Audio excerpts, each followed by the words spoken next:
Hello everyone, welcome to our YouTube channel study अपने लिए। आज जो हम लोग का टॉपिक रहेगा ट्रांसड्यूसर। इसका हम लोग कंप्लीट डिटेल पढ़ेंगे। ये पहले तो जान लेते हैं ट्रांसड्यूसर होता है क्या। Transducer is a device which is used to convert forms of energy into other form. Means transducer क्या होता है ना, एक फॉर्म ऑफ एनर्जी को, कोई भी एक फॉर्म ऑफ एनर्जी है आपका, उसको दूसरे फॉर्म में कन्वर्ट कर देता है। In most of the practical cases non electrical quantity to electrical quantity. Means अगला सेंटेंस में ये बताया गया कि ट्रांसड्यूसर क्या करता है, नॉन इलेक्ट्रिकल क्वांटिटी को इलेक्ट्रिकल क्वांटिटी में कन्वर्ट करता है। ठीक है, अगला देखिए।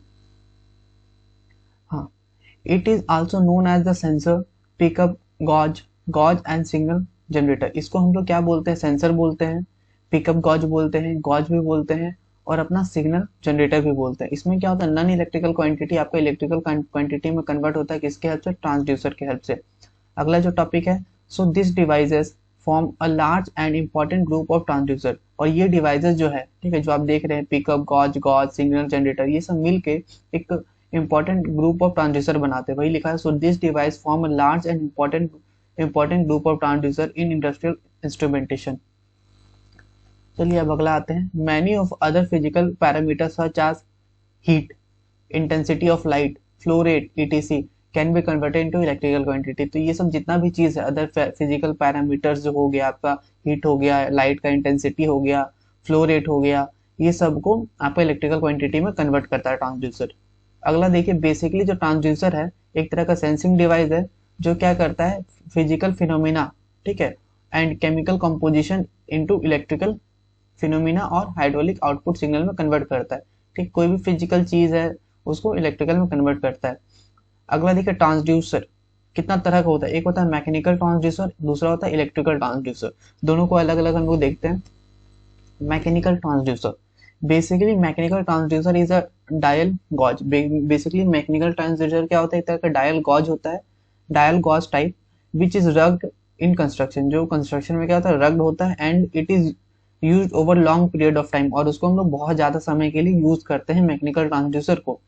और ये अपना देखिए लो कॉस्ट, ठीक है, ये क्या है, वेरी लो कॉस्ट, ये बहुत ज्यादा कम कॉस्ट में मिल जाता है। रग्ड इन कंस्ट्रक्शन, मैंने बताया रग्ड होता है कंस्ट्रक्शन में, and has heavy high accuracy. Accuracy क्या होता है, बहुत ज्यादा बढ़िया होता है। But with the advancement of the modern science, ठीक है, जैसा हम लोग का मॉडर्न साइंस में जो एडवांसमेंट हो रहा है, नया नया टेक्नोलॉजी आ रहा है, mechanical transducer are no longer in use. Mechanical transducer का यूज अब ज्यादा नहीं हो रहा, because in mechanical transducer frequency is very poor. Mechanical transducer में क्या होता है, फ्रीक्वेंसी आपका बहुत ज्यादा खराब होता है, इसीलिए हम लोग मैकेनिकल ट्रांसड्यूसर का यूज नहीं कर रहे हैं अब मॉडर्न में। Some of the commonly use mechanical transducer, कुछ मैकेनिकल ट्रांसड्यूसर है जिसको हम लोग यूज करते हैं, जैसे कि स्प्रिंग हो गया, डायफ्राग्राम हो गया, बॉर्डन ट्यूब हो गया, बायोमेट्रिक स्ट्रिप हो गया, ये सब हम लोग यूज कर रहे हैं। आता है इलेक्ट्रिकल ट्रांसड्यूसर के बारे में। An electrical transducer may be defined as the sensing device. Electrical transducer को हम लोग कैसे कैसे मतलब क्लासिफाई कर सकते हैं, ये एक तरह का सेंसिंग डिवाइस है जो कि फिजिकल क्वांटिटी को अपने इक्विवेलेंट इलेक्ट्रिकल क्वांटिटी सिग्नल में कन्वर्ट करता है। ठीक है, this electrical signal could be current और वोल्टेज। और ये इलेक्ट्रिकल सिग्नल क्या होता है, करंट भी हो सकता है, वोल्टेज भी हो सकता है, फ्रीक्वेंसी भी हो सकता है।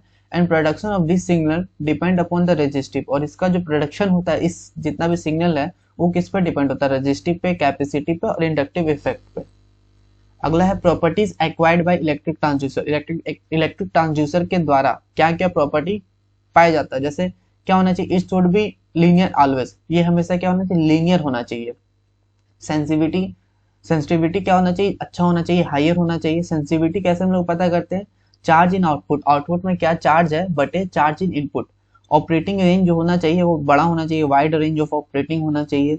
The physical size of the electrical transducer must be very small.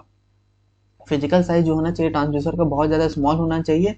और वेट जो होना चाहिए बहुत ज्यादा हल्का होना चाहिए, वही लिखा हुआ है, small and weight must be lighter to avoid the mass inertia effect. Weight को कम होना चाहिए क्योंकि मास इनर्शिया इफेक्ट को अवॉइड कर सके। अगला है क्लासिफिकेशन ऑफ ट्रांसड्यूसर। ट्रांसड्यूसर को हम कैसे क्लासिफाई कर सकते हैं, पहला तो प्राइमरी और सेकेंडरी में, फिर एक्टिव पैसिव में, देखेंगे वन बाय वन। प्राइमरी और सेकेंडरी में कैसे करते हैं, if the quantity to be measure is direct contact. अगर जो भी क्वांटिटी हम लोग मेजर कर रहे हैं वो डायरेक्ट कॉन्टेक्ट है ट्रांसड्यूसर के साथ, वो डायरेक्टली कॉन्टेक्ट में है, तो वो प्राइमरी है। अगर if the transducer to be measure not in direct contact, अगर वो डायरेक्ट कॉन्टेक्ट में नहीं है तो वो सेकेंडरी है। जैसे डिस्प्लेसमेंट को हम लोग एलवीडीटी से प्राइमरी है और ये आउटपुट मिल रहा है, और जबकि प्रेशर को क्या करेंगे बिलो प्राइमरी, फिर एलवीडीटी सेकेंडरी, फिर मिल रहा है, तो ये सेकेंडरी हो गया। अब हम लोग देखते हैं active and passive transducer.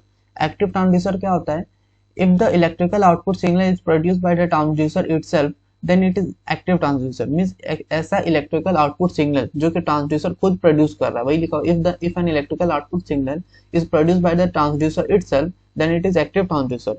It means इसका मतलब ये होता है that it does not require external power, यानी इसको कोई भी तरह का एक्सटर्नल पावर का जरूरत नहीं है। इस तरह को बोल सकते हैं self generating transducer. This are also known as self generating transducer. अगला देखिए some of example of are, इस मतलब जो एक्टिव ट्रांसड्यूसर है उसका कुछ एग्जांपल, जैसे पीजो इलेक्ट्रिक जो होता है, पीजो इलेक्ट्रिक ट्रांसड्यूसर आपका एक्टिव ट्रांसड्यूसर है। Piezo electric crystal, photovoltaic cell, thermo electric और thermocouple work on energy consumption principle. ये सारा किसमें कौन सा प्रिंसिपल पे काम करते हैं, एनर्जी कन्वर्जन प्रिंसिपल पे। अगला देखिए passive transducer. If the electrical output signal is produced by external source, अगर इलेक्ट्रिकल आउटपुट सिग्नल जो प्रोड्यूस हो रहा है कोई बाहरी सोर्स से हो रहा है तो वो पैसिव ट्रांसड्यूसर है। इसका एग्जांपल है एलवीडीटी, रेजिस्टेंस कैपेसिटेंस इंडक्टेंस। और ये कौन सा प्रिंसिपल पे काम करता है, it works on the principle of energy controlling principle, energy controlling principle पे काम करता है। अगला है एनालॉग और digital transducer. If the electrical output signal is continuous, अगर इलेक्ट्रिकल आउटपुट सिग्नल जो है अपना कंटिन्यूअस है, किसके रिस्पेक्ट में, टाइम के रिस्पेक्ट में, तो उसे एनालॉग ट्रांसड्यूसर बोलते हैं। And if the electrical output signal is discrete, अगर इलेक्ट्रिकल आउटपुट सिग्नल जो है डिस्क्रीट है, ठीक है, और टाइम के रिस्पेक्ट में, तो उसे डिजिटल ट्रांसड्यूसर बोलते हैं। बोल रहा है in case of digital transducer, digital transducer के केस में binary to gray code conversion is used. Digital में क्या होता है ना, पहले बाइनरी को हम लोग ग्रे कोड में कन्वर्ट करते हैं, is used because in gray code conversion number of bits charge is 1। Gray में क्या होता है, बिट चार्ज 1 होता है to minimize the error in measurement, ठीक है, ये सब चीज हो गया। अगला देखिए सिलेक्शन ऑफ ट्रांसड्यूसर। ट्रांसड्यूसर जो हम लोग सिलेक्ट करते हैं उसका क्या क्राइटेरिया होना चाहिए। पहला ऑपरेटिंग प्रिंसिपल देखेंगे, ट्रांसड्यूसर में be selected on the basis of operating principle के बेस में ट्रांसड्यूसर को सिलेक्ट करेंगे। Operating range, transducer range should be wide with good resolution, transducer का रेंज होना चाहिए, वाइड होना चाहिए, अच्छा रेजोल्यूशन होना चाहिए। सेंसिटिविटी देखेंगे, ट्रांसड्यूसर क्या सेंसिटिविटी क्या होना चाहिए, हाई होना चाहिए टू प्रोड्यूस डिटेक्टेबल इनपुट, जो इनपुट जो होगा डिटेक्टेबल इनपुट प्रोड्यूस कर सके, सेंसिटिविटी हाई होना चाहिए। ऑपरेटिंग रेंज भी मैंने बताया बढ़िया वाइड होना चाहिए। ऑपरेटिंग प्रिंसिपल भी मैंने बताया कि इसके बेसिस में देखते हैं। अब एक्यूरेसी क्या होना चाहिए, अच्छा होना चाहिए, high degree of accuracy should be selection properly. Environment के बारे में अब देखेंगे, एक मिनट पीछे हो गया। हाँ। अब बता है एनवायरनमेंट कैपेबिलिटी देखिए, टेम्परेचर रेंज देखेंगे एनवायरनमेंट के लिए, temperature range, humidity, pressure must be well protected with this phenomena. Error देखिएगा, errors, transducer must produce negligible error, means कोई भी तरह का एरर, बहुत अगर एरर होता भी तो कम हो एरर। लोडिंग इफेक्ट देखिए, transducer must have high input, transducer का इनपुट क्या होना चाहिए, हाई होना चाहिए, high input impedance and low output impedance, और आउटपुट इम्पीडेंस क्या होना चाहिए, low, to avoid the loading effect, loading effect को अवॉइड कर सके इसीलिए। स्टेबिलिटी आता है और रिलायबिलिटी आता है, must be highly stable, stable क्या होना चाहिए, बहुत ज्यादा हाईली स्टेबल होना चाहिए, रिलायबल होना चाहिए फॉर ऑपरेटिंग कंडीशन के लिए।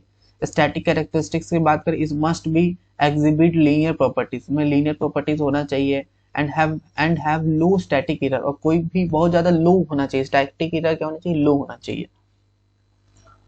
चलिए अब अगला, ये हम लोग LVDT linear variable differential transformer, ये अब हम लोग नेक्स्ट लेक्चर में देखेंगे। वीडियो अच्छा लगा तो लाइक करिए, शेयर करिए अपने दोस्तों के साथ। Thank you.